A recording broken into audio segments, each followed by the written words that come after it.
children, Lord, your more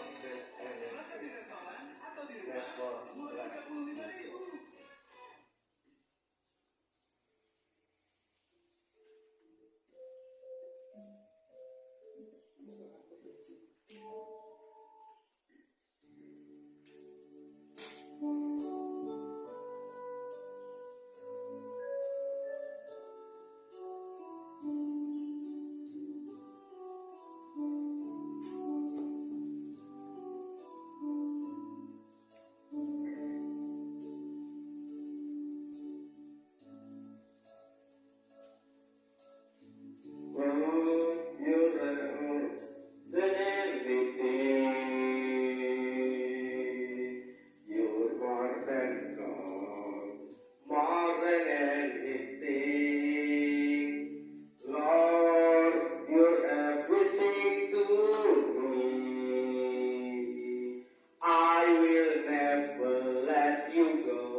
Never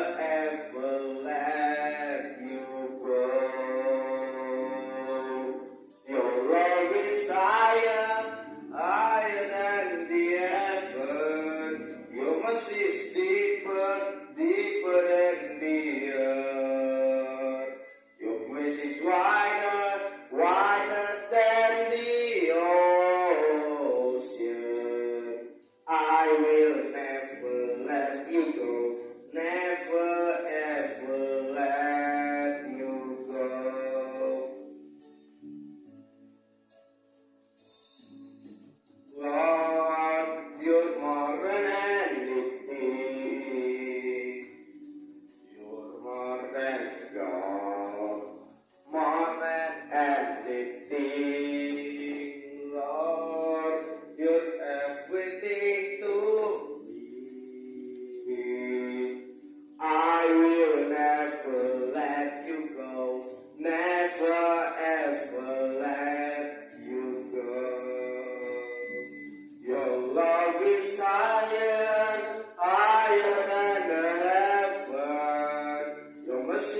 Kasih karunia menyertai kamu, dan damai sejahtera dari Allah Bapa kita dan Tuhan Yesus Kristus.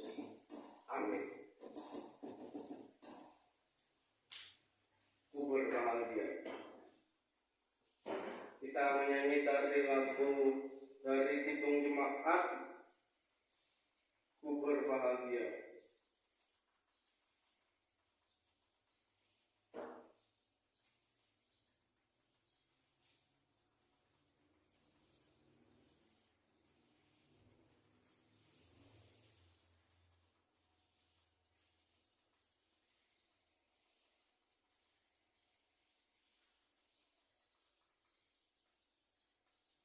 Kidung Jemaat 392, Ku berbahagia.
kita menyanyi dari nyanyian Nyanyikan Lagi Bagiku.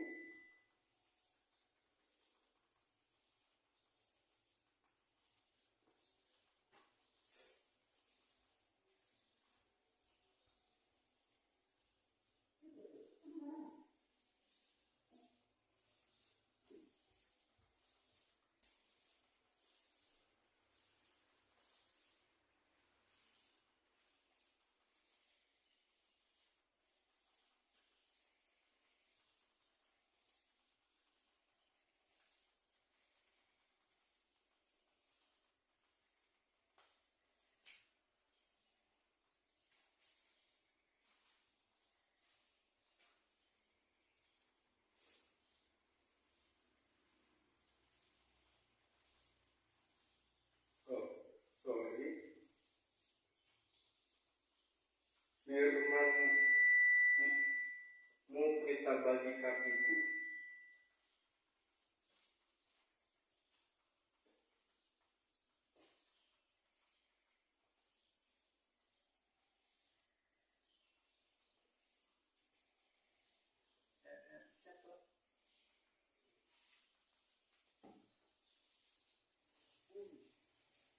Jadi kusam. Rencana staycation akhir tahun dadakan aman.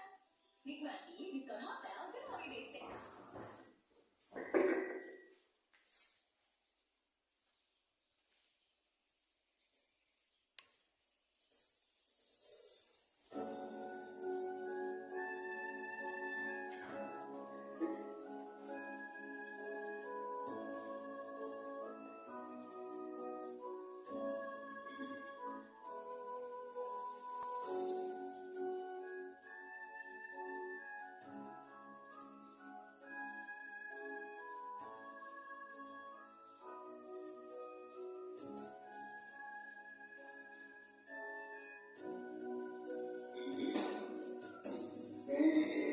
Firman-Mu kita bagi kakiku, terang bagi jalanku. Firman-Mu kita bagi kakiku, terang bagi jalanku. Waktu ku bimbang dan hilang jalanku, tetaplah Kau di sisiku. Dan takkan ku takut, asal Kau di dekatku, besertaku selamanya.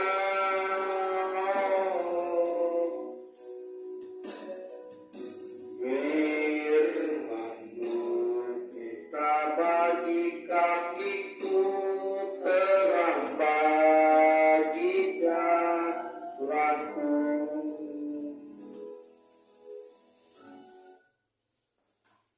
Firman-Mu kita bagi kaki kami, terang bagi jalan kami. Sampaikan isi hati-Mu, urapi kami yang mendengarkan firman-Mu dan yang memberitakannya. Di dalam nama Tuhan Yesus, semua yang percaya diberkati sama-sama berkata amin. Langsung saja kita ke pemberitaan firman Tuhan dari Yunus pasal 3 ayat yang pertama sampai ayat yang ke-10. Sebetulnya kita sudah sampai ke ayat yang ke-5 sampai 10, tetapi kita akan mengulas kembali dari Yunus pasal 3 ayat 5 ayat 1 sampai ayat yang ke-10. Yunus pasal 3 ayat 1 sampai ayat yang ke-10. Demikianlah firman Tuhan. Datanglah firman Tuhan kepada Yunus untuk kedua kalinya. Bangunlah, demikian, bangunlah, pergilah ke Niniwe, kota yang besar itu, dan sampaikanlah kepadanya seruan yang kufirmankan kepadamu. Bersiaplah Yunus, lalu pergi ke Niniwe, Allah. Niniwe adalah sebuah kota yang mengagumkan besarnya. 3 hari perjalanan luasnya. Mulailah Yunus masuk ke dalam kota itu. Sehari 4 perjalanan jauhnya. Lalu berseru 40 hari lagi, maka Niniwe akan ditunggang balikan. Orang Niniwe percaya kepada Allah. Lalu mereka mengumumkan puasa, dan mereka baik orang dewasa maupun anak-anak mengenakan kain kabung. Setelah sampai kabar itu kepada raja kota Niniwe, turunlah dari singgasana. Ia dari singgasananya, ditinggalkannya jubahnya, diselubungkannya kain kabung, lalu duduk ia di abu. Lalu atas perintah raja dan para pembesarnya, orang memaklumkan mereka dan mengatakan di Niniwe demikian: manusia dan ternak, lembu, sapi dan kambing, dan tidak boleh makan apa-apa, tidak boleh makan rumput, dan tidak boleh minum air. Haruslah semuanya, manusia dan ternak, berselubung kain kabung. Haruslah masing-masing dan berseru dengan keras kepada Allah, serta haruslah mereka berbaik dari tingkah lakunya yang jahat, dan dari kekerasan yang dilakukannya. Siapa tahu mungkin Allah akan berbalik dan menyesal, serta berbalik dari murkanya yang menyala-nyala itu, sehingga kita tidak binasa.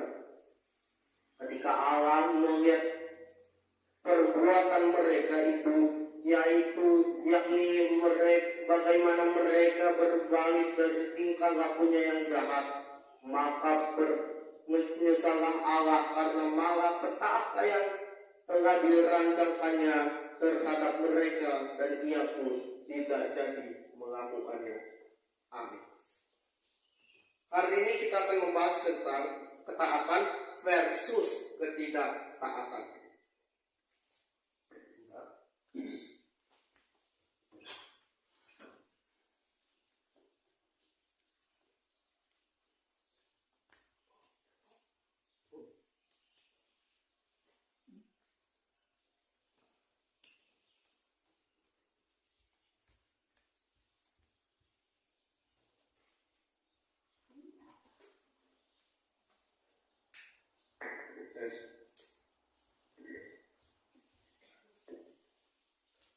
Ketaatan versus ketidaktaatan.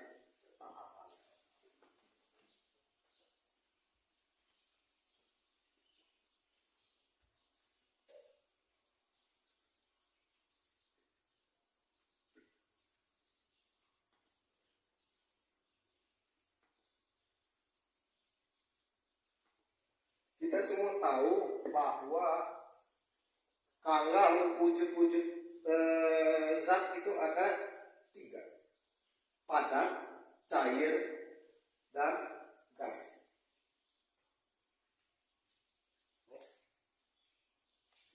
Manusia hanya mengetahui wujud zat ada 3: padat, zat cair, dan zat gas. Tapi wujud zat yang keempat yaitu plasma. Ada wujud zat yang keempat, plasma. Nah, plasma ini orang nggak tahu kalau ini adalah wujud zat. Kita sering mendengar plasma, kalau plasma darah, gitu kan? Tetapi ini adalah wujud yang keempat, yaitu plasma. Kalau wujud zat gas itu tidak itu netral dengan listrik, tetapi ini tidak. Makanya ada penemuan yaitu tipi dari plasma. Entah bagaimana, tetapi ada. Nah, apa maksudnya? Dalam ilmu fisika dan kimia, plasma merupakan substansi yang mirip dengan merupakan bagian tertentu dari partikel terionisasi. Adanya pembawa muatan yang cukup banyak membuat plasma bersifat konduktor listrik, menghantarkan listrik sehingga bereaksi dengan kuat terhadap medan elektromagnet. Ini yang tadi dibahas bahwa dia tidak netral, dia penghantar listrik. Kalau gas itu netral. Nah, plasma itu dia kuat terhadap medan elektromagnet seperti TV yang kita pakai saat ini. Apa maksudnya? Next. Oke, kemudian padat. Kalau yang kita tahu padat itu es batu atau coklat batang, ya. Itu dia dipanaskan menjadi cair atau air. Nah, kalau benda cair ini dipanaskan lagi menjadi uap, menimbulkan uap yang disebut dengan gas. Gas semakin dipanaskan menimbulkan zat baru ini, yaitu plasma. Kenapa ini penting? Bukan hanya menambah wawasan kita tentang fisika, kimia, tetapi menambah kita tentang ini. Dahulu kita mengira bahwa Allah datang ke dunia ini dalam rupa manusia hanya untuk membersihkan kita dari dosa. Tetapi bukan hanya itu ia datang, tetapi ia datang untuk mengembalikan hubungannya dengan manusia. Kita tahu bahwa dulu hubungan manusia dengan Allah rusak karena Adam dan Hawa. Pada saat Yesus datang sebagai Adam yang kedua, dia mati di atas kayu salib. Dia mengembalikan hubungannya yang rusak dengan manusia karena dosa. Maka dengan itu Yesus mati untuk menyelamatkan dan menebus dosa manusia. Dia datang untuk menyelamatkan, untuk menebus, dan untuk mengembalikan hubungannya yang rusak oleh karena dosa. Yesus bangkit mengalahkan musuh yang terakhir, yaitu maut. Pada saat Yesus mati itu nggak 100% semua musuh dikalahkan. Musuh kemiskinan dikalahkan, dosa dikalahkan, kegagalan dikalahkan, utuh dikalahkan, tetapi satu musuh ini yang belum selesai, yaitu adalah maut. Pada saat Yesus bangkit, makanya 1 Korintus mengatakan, hai maut, di manakah kemenanganmu? Hai maut, di manakah sengatmu? Wujud zat tadi ya, itu sangat mengingatkan kita pada konsep ini. Dulu manusia tidak tahu, hanya mengira bahwa Allah mati untuk menebus dosa. Itu saja. Tetapi seperti wujud zat tadi, kita tahu bahwa Allah mengembalikannya dengan cara yang menjadi manusia, mati di atas kayu salib. Dalam Filipi pasal 2 ayat 8 sama-sama, dan dalam keadaan sebagai manusia ia telah merendahkan dirinya dan taat sampai mati, bahkan sampai mati di kayu salib. Dia rela jadi manusia datang mati di kayu salib. Dan Paulus mencatat di dalam Roma kalau nggak salah, terkutuklah orang yang mati di atas kayu salib. Loh, kayu salib itu melambangkan kehinaan. Memang iya. Kenapa? Karena Yesus pada saat dia datang, dia dianggap hina karena lahirnya di kandang domba. Bukan hanya di kandang domba, tidur di tempat makanan hewan, palungan. Dan kita rayakan 1 bulan yang lalu. Nah, dan dia mati juga di atas kayu salib. Kayu salib melambangkan kehinaan. Kenapa? Orang mati di atas kayu salib karena kejahatan. Yesus yang ada jahat mati di atas kayu salib menebus dosa manusia. Gak ada orang yang kayak gitu, rela mati karena kejahatan orang lain, betul gak? Gak ada. Dari kitab Yunus kita belajar bahwa ketaatan adalah inti dari kekristenan. Yunus orang Niniwe mengenakan kain kabung dan berpuasa. Kain kabung itu apa sih?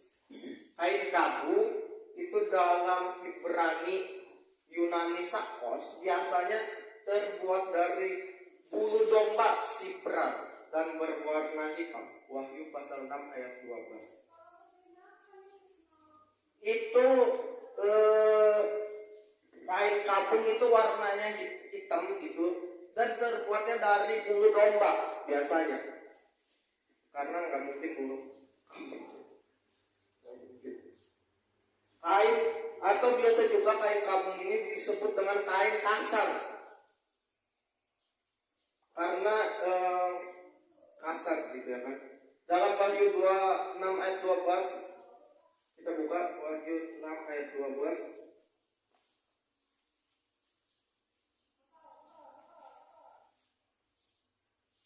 Wahyu pasal 6 ayat yang ke-12.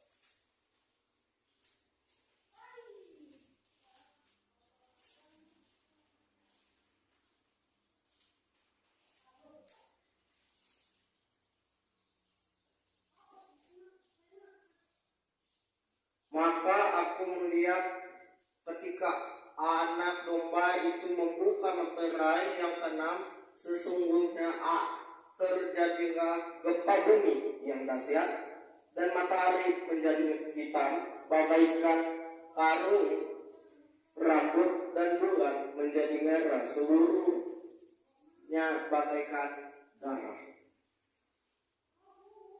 Kain kabung itu hitam bagaikan apa tadi? Bagaikan karung rambut. Ya kurang lebih seperti itu. Ketika Allah melihat perbuatan mereka, yakni bagaimana mereka berbalik dari tingkah lakunya yang jahat, maka menyesallah Allah karena malapetaka yang telah dirancangkannya terhadap mereka, dan ia pun tidak jadi melakukannya. Kata Allah menyesal di sini kurang tepat. Kalau manusia menyesal masih wajar. Kenapa? Manusia nggak tahu masa depan. Manusia nggak bisa memprediksi apa yang akan terjadi. Manusia nggak bisa melihat ke depan bagaimana. Manusia nggak tahu 10 tahun, 20 tahun, bahkan 1 jam yang akan datang seperti apa. Tapi Allah tahu. Misal, ini remote yang biasa dipakai untuk TV ini disembunyikan.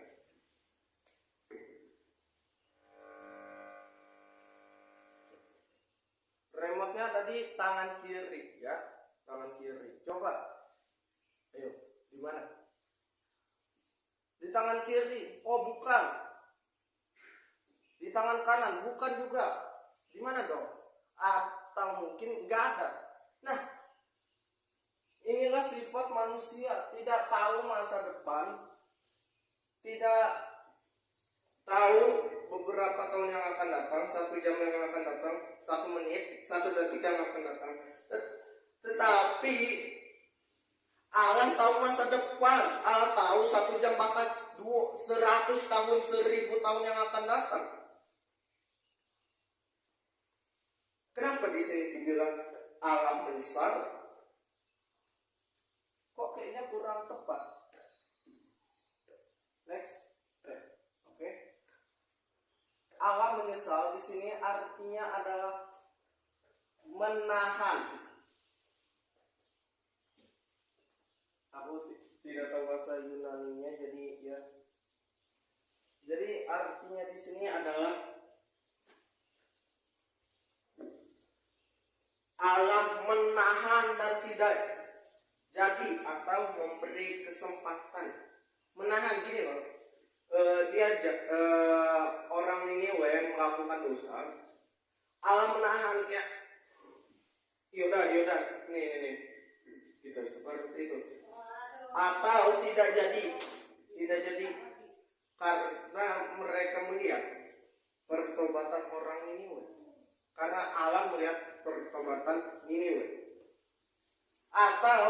di sini juga bisa berarti memberi kesempatan.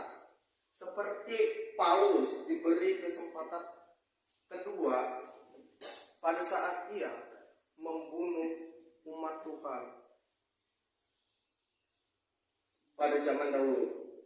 Ya, Allah menyesal di sini bukan hanya di dalam kitab Yunus, tetapi Kejadian 6 ayat 6, Amos 7 ayat 3, maka menyesallah Tuhan karena hal itu. Ini tidak akan terjadi, firman Tuhan. Amos 7 ayat 6, maka menyesallah Tuhan karena hal itu. Ini pun tidak akan terjadi, firman Tuhan Allah. Yunus 3 ayat 10, maka menyesallah Allah karena malapetaka yang telah dirancangkannya terhadap mereka, dan ia pun tidak jadi melakukannya. 4 alasan mengapa kita harus taat. Yang pertama, ketaatan bukan keharusan, tetapi keinginan. Yang kedua, ketaatan adalah tanda kita mengasihi Allah. Yang ketiga, kasih adalah tanda kita peduli kepada manusia dan ketaatan kepada Allah. Yang terakhir, pengampunan adalah karena Allah telah mengampuni. Dalam doa Bapa kami dikatakan Matius 6 ayat 12, dan ampunilah kami akan kesalahan kami seperti kami juga mengampuni orang yang bersalah kepada kami. Amin. Kita tunduk kepala, kita berdoa. Ya Tuhan Allah Bapa kami yang bertata di dalam kerajaan sorga, kami telah mendengar firman-Mu dari Yunus pasal 3 ayat 1 sampai ayat yang ke-10 tentang pertobatan orang Niniwe. Mereka taat kepadamu karena apa yang telah Tuhan sampaikan melalui Yunus hamba-Mu. Ajar kami untuk mengerti kehendak-Mu. Kami berdoa bagi keamanan bangsa kami Indonesia. Resesi tahun 2023. Resesi boleh ada, pandemi boleh datang, masalah boleh datang silih berganti, tetapi kami tahu Allah kami dahsyat luar biasa.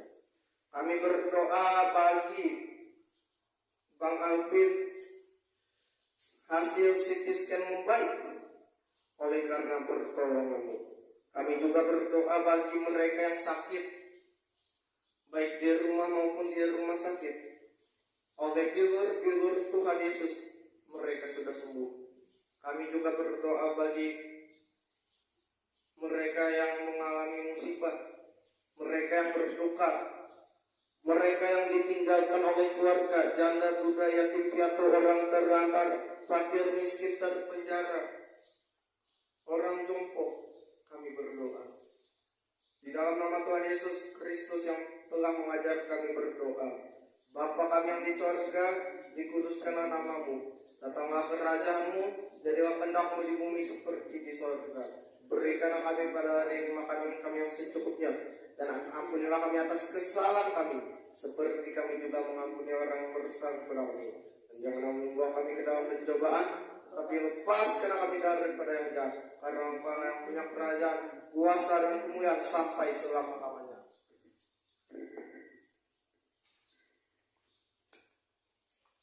Pergilah dengan selamat dan terimalah berkat Tuhan. Tuhan memberkati engkau dan melindungi engkau. Tuhan menyinari engkau dengan wajahnya dan memberi engkau kasih karunia. Tuhan menghadapkan wajahnya kepadamu dan memberi engkau damai.